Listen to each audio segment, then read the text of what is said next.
So thank you, all of you, for joining me on the stage of chess. Some people could say, gosh, how brilliant they are to have timed the revival, the major revival of chess, to come right now. Because Cold War, Cold War. Are you just brilliant? Did you see this coming, gentlemen? Oh, yes.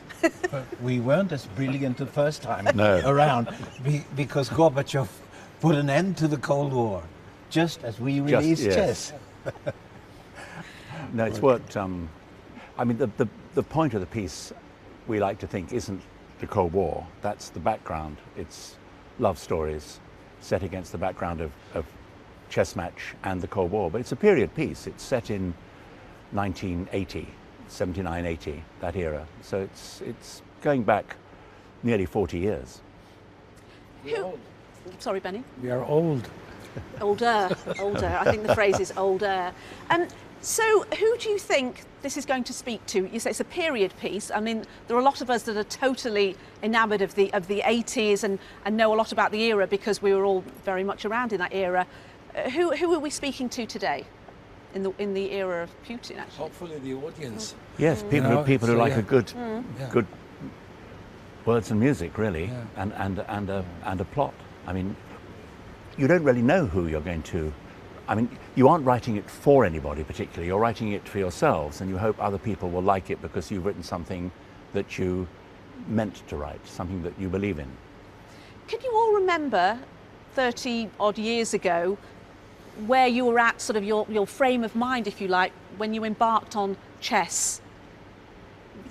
Benny? Yeah. We've been talking about, Bjorn and I, for quite a long time that we would like to do something else. Get outside the framework of the 4-minute pop songs. Doing something that would be a challenge. And the theatre seemed to be perfect for that. So we talked about it. And then one day Tim Rice showed up at our doorstep and said, I have this idea. And we said, yes, let's do that, because we knew about Tim. We bought the record Jesus Christ Superstar 45, 50 years ago, and we loved that. So yeah, let's do it. Yeah, so I think we were looking for someone, for guidance almost, because we were attracted by that world, drama and music, and who knew it better than Tim Rice? I mean, Well, there were quite a few. Evita and Jesus Christ Superstar and all of that. But So, when he was interested. and you've gone on to do a lot more in that area. Yeah. So it's not just chess. And our first attempt actually was with ABBA in something called The Girl with the Golden Hair, which kind of an attempt in a small way in that Musical. Yes. Not enough. No. And wasn't Thank You in the Music? Yeah, Thank You for the Music part of that. Yes, that was part of it. Yes. Yeah. And for you as well, Tim, and this is a very important moment in your career as well, wasn't it? It was one of the was. first solo projects for you. Well, it's obviously it isn't a solo project in the sense that I teamed up with Bjorn and post-Andrew. Benny, but yes, it was really. It was. I mean, I had this idea which was a bit wacky, really, and I, talked to one or two people in England about it, but nobody seemed very interested. But as soon as I heard that Bjorn and Benny wanted to move into other directions, I got in touch, and luckily they were enthusiastic. And we like him. You like him, I Even think. after 40 years, yes. And it was Right. kind of interesting with the background, the Cold War background, because we were kind of closer to the Soviet Union Yes. than the UK. It was very, very real to us. And we taught Tim to ice skate. Yes, that too. Well, sort of. Are there any changes to reflect this revival here in 2018? Yes, absolutely. This is based on the concert version we made when we launched the record, when we released the record. Added with some scenes from the original version. So it's not so much spoken dialogue. There's a little spoken dialogue. Yes. There are one or two songs that, over the years, like Someone Else's Story, and like He Is a Man, He Is a Child, which have happened during the process in the last 30 years. And if they work well, we've kept them in. And one or two like that have worked well. Is it easy to collaborate? Yeah. Yeah, I think so, yes. Yes. You did- Same sense of humour and roughly, and you know, we get along. I think I'm secretly Scandinavian. You look secretly Scandinavian. Yes.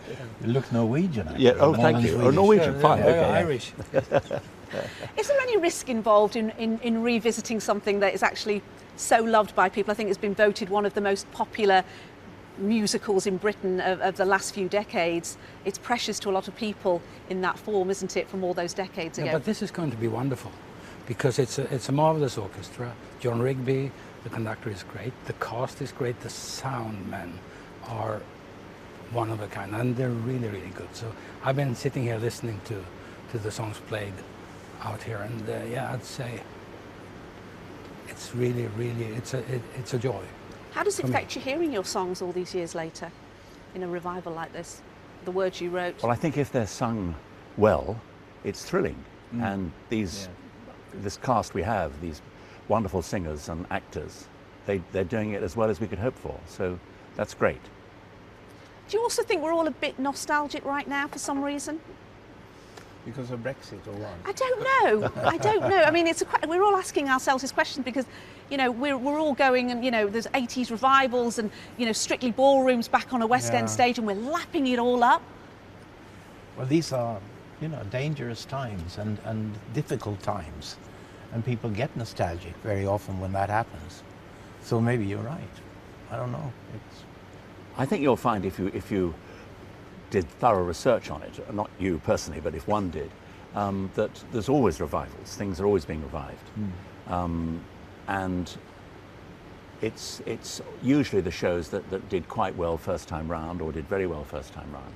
I don't think there's any more revivals now than there used to be, but the difference maybe is that thanks largely to the great success of Mamma Mia, people have brought pop songs, or songs that have been hits on the pop charts or the rock charts, and put them into shows. That's a new feature, or comparatively new. It's not that new now, but it's something that's happened in the last 20 years.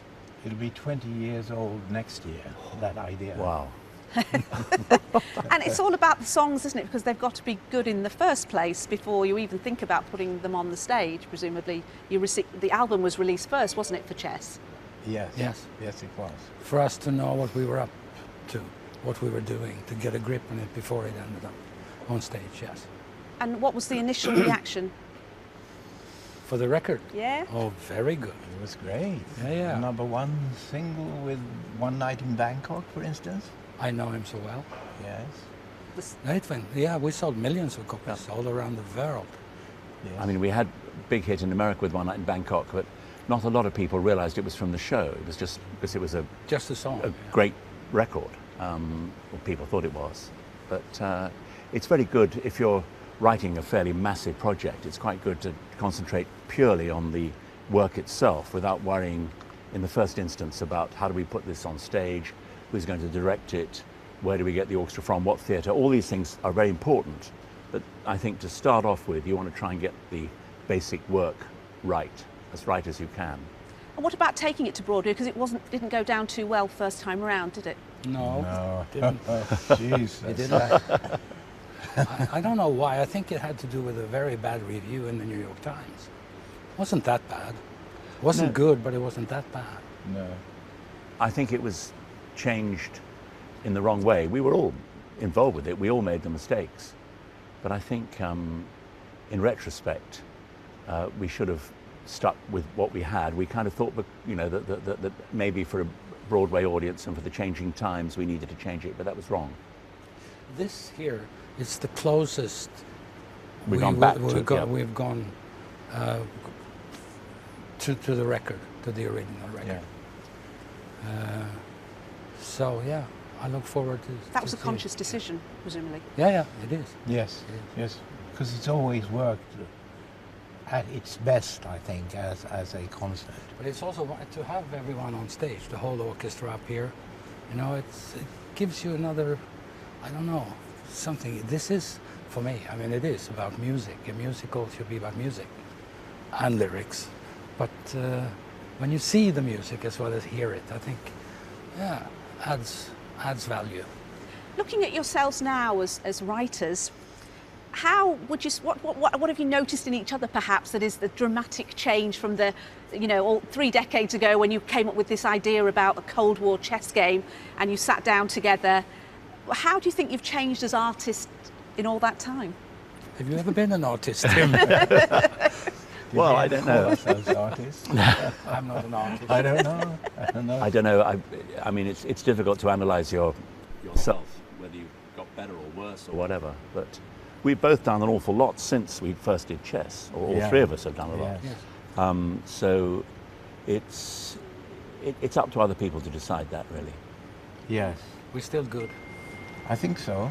Yeah. I think with age you get more daring, you have more freedom and more experience and wisdom. Hopefully, all of that helps. So we might see chess possibly on Broadway. Is that a possible? I don't know. We We don't see. know. Let's start with Maybe. seeing it here. Yeah. Yeah. Where do you think Call it musical scene. theatre's at the moment? Because lots of people have been analysing it. Hamilton came along and blew everyone out of the water and kind of rewrote the book. And some people are saying, look at the stuff that's happening over in America. Where do you think we are at over here compared to all the radical stuff that's happening over there? Are we good, in a good place, would you say? I mean, with all your vast experience, Tim? Well, I think the performances, the way the musicals are done over here is just as good as it is in America. The actors, the dancers, the singers, the musicians. Maybe there's a slight shortage, and I can only speak for Britain, I can't speak for Sweden. Probably can. Maybe there aren't quite so many new British musicals doing incredibly well, but there are some great ones around, you know, which I mean, there's some great writers around, and it's just almost impossible to predict. I mean, there's an awful lot of luck in it, sometimes by chance. You know, there are several musicals that work at once on Broadway or several that work at once here.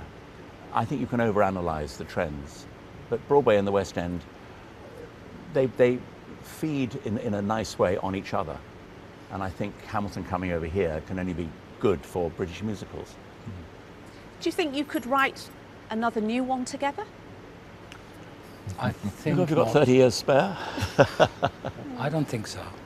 Why not? It's a huge task. I mean, it takes years. It is massive, it does. It Yes. takes years. And no. You've got this tour coming up. I could write something with the avatars. Yeah. Yeah. Don't call them avatars. It's terrible. Oh, sorry. I thought it was. We wondered whether you'd come up with this. That sounded rather clever. He is clever. No, I didn't come. I read that somewhere. You read that. I thought that was the People have official been name. saying Well, that for they- ages. Oh, sorry. Yeah, That's an yeah, offer, isn't it, from Tim? Yeah. Oh, that was fun. I had a text from Bryn Tervel saying, if you need a bass singer. Oh, really? That's perfect. I said, yeah. Well, I that's know what- that you're a huge ABBA fan, Tim. So, I quite like them, yes. you know, when the news came out here last Friday, the world seemed, I'm not exaggerating, the world seemed to stop and swoon and sigh. I mean, were you just taken aback at the reaction? Yes. I mean, Well, we you don't didn't know we things didn't like know. this. No. We just wanted to make this announcement because there's a television show coming up for Christmas or before Christmas, and the NBC wanted to make an announcement. We said, well, come on, we've done something here. We should announce that we've done something here. We recorded 2 songs in June last year. They're Yeah. pretty good, you know, and so we just wanted to say, we've done this, it'll come out sometime in the autumn, and that's it. And no You really expectations. have or no No idea. expectations at all. You must have had people talking to you about it over the years then. Oh, yes. Oh, yes. Of course they yes, do. of course. Yeah. But, you know, you never know these things, how the reactions will be and how big they will be. But I was, you know, overwhelmed, really. And it seems to be very positive, which is wonderful.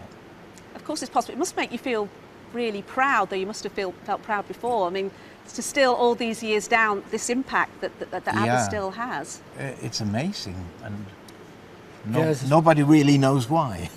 You're a fan, Tim, you know. Well, why. I mean, I was not surprised at the interest because No. these guys and I'd say Frida rather- and rather Agneta the are- girls. Yeah, Or the women, well, no, yes. all 4. It's just a magic combination. I mean, it's like the Beatles or Elvis. It's something that hadn't been done before. and yet it's been done within the tradition of popular music, great popular music, which will be around forever. I know you. Can I have that in writing? Yes, yeah. Except possibly one or two tracks on the first album. Yes. You can't say that. Dum dum diddle. You keep coming back to them. Yes. But you wrote 2 songs. Was it really like what, rolling back the years when you were all in that studio together? Because that's the statement. That was, Well, the Yeah, thing is, I yeah. mean, I am, for one, constantly working. Writing music, Bjorn is writing, we do things together.